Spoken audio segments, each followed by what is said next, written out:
Hi everyone, my name is Suhani and I'm a psychologist. Today I'd like to talk to all of you about mental health awareness. So, just giving you a little brief in statistics about the mental health status of India. One out of every five individual in India is suffering from one or the other mental health disease, which translates to about 50 million people in our country. Um, 50% of the corporate India is under stress. So, roughly about 30% of them report cases of addiction, marital discord, and 20% are suffering from depression. A WHO report spoke about India being one of the most depressed countries in the world, followed by China. And as a country, we only spend 0.06% of our total health budget on mental health. So these are some of the worrying signs that our country is projecting in terms of how well are we taking care of our mental well-being.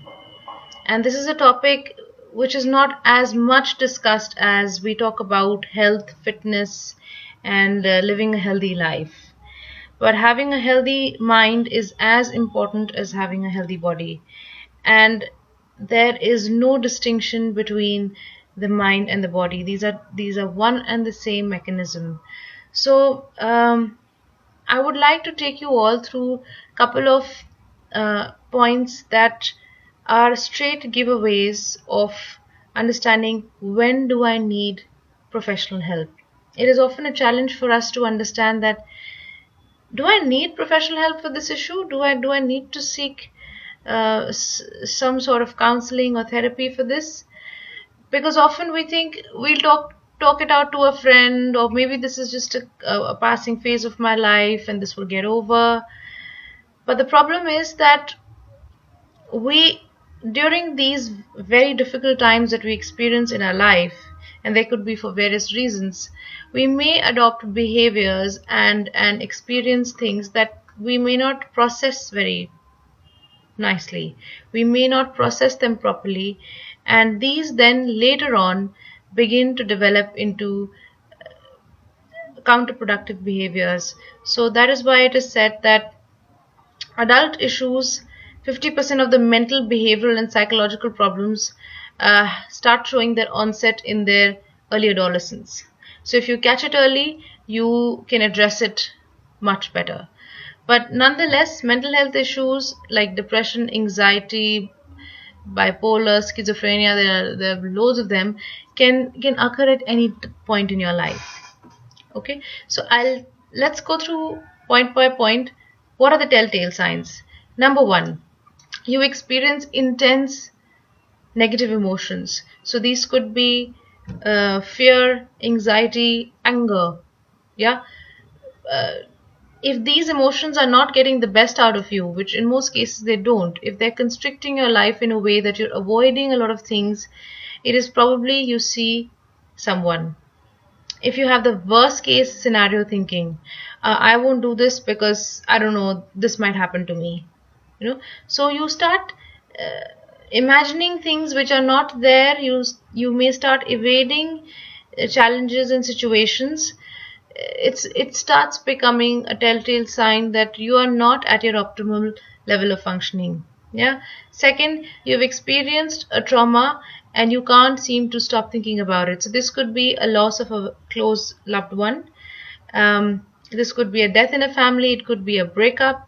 It could be a loss of a job. Anything that was very significant in your life and it has suddenly gone can have a very huge impact on your mental health. So different people have different ways of coping with grief. Some people tend to withdraw from friends and family and they try to cope with their loss. Some people become hyper engaged, so they might overindulge in parties, go out with friends, drink, just as a method to cope up with the sudden loss, which can be very debilitating, which can be very, very painful, and you do need someone to process it out with. So that's another sign. Then having recurrent headaches, colds, stomach aches, or a rundown immune system. So you may go to a general physician and say that I'm having these issues, but you may not find a particular reason why it's going on. So like I said before, your mind and your body are the same mechanism. They're not different. So what goes on here immediately impacts your body, and it will show, it will reflect.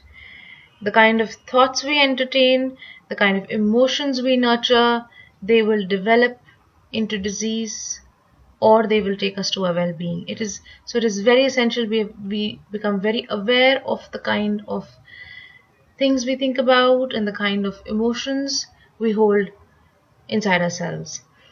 Uh, the third is that you start using substances to cope with the problem. So you could start drinking, you could start using drugs, so that you could numb down the uncomfortable feelings that you get with a particular issue that you're struggling with. So this substance could be even food. So some people cope to feel better.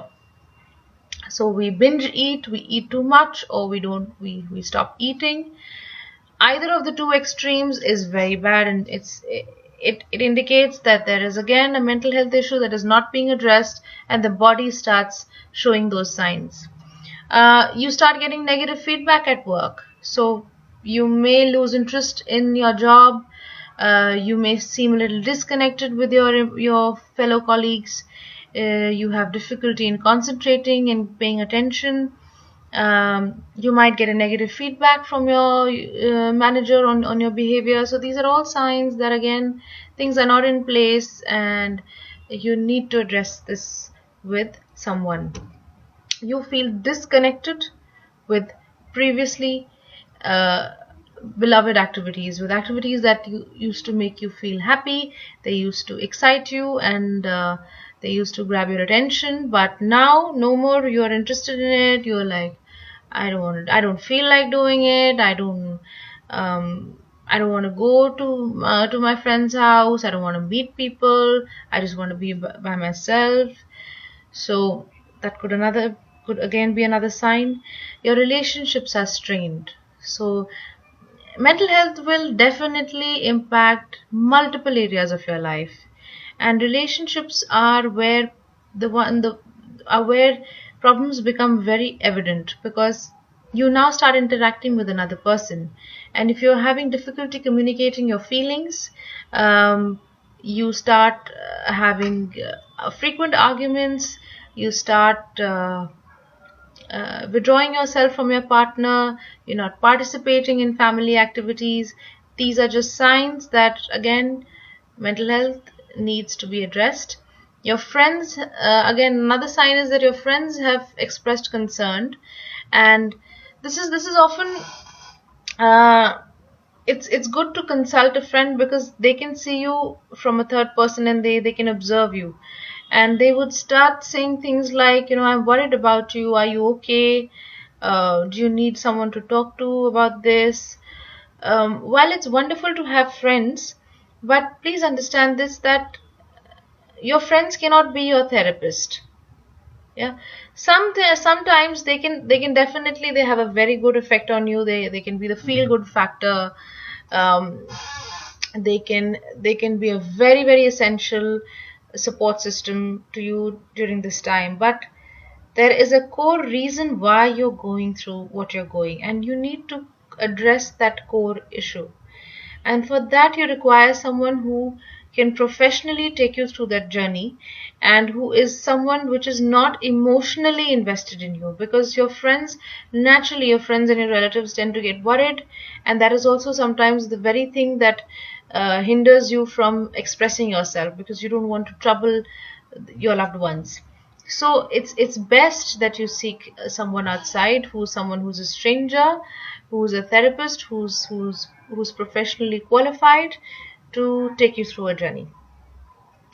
So with these pointers in mind, and with this current scenario that our country is facing, I really urge you guys to today look at somebody in your family, look at yourself, and see if they are exhibiting these signs. And if this is happening, please do not postpone this. We don't postpone our stomach aches, we don't postpone our headaches, but we postpone our mental health issues like they don't exist. And the problem with it is that we cannot see them. We cannot tangibly pinpoint where is my mental health problem. And that is why it becomes even more important to seek professional help. So with that, I'd like to close this video. If you have any questions, if you have any doubts, if you want to get in touch, please feel free to drop in an email at reach@flowlife.in.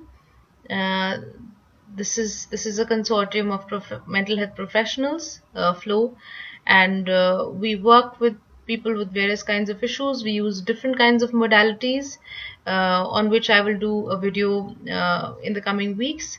But for now, this is the food for thought. I wish you all the very best and a beautiful week ahead. Bye bye.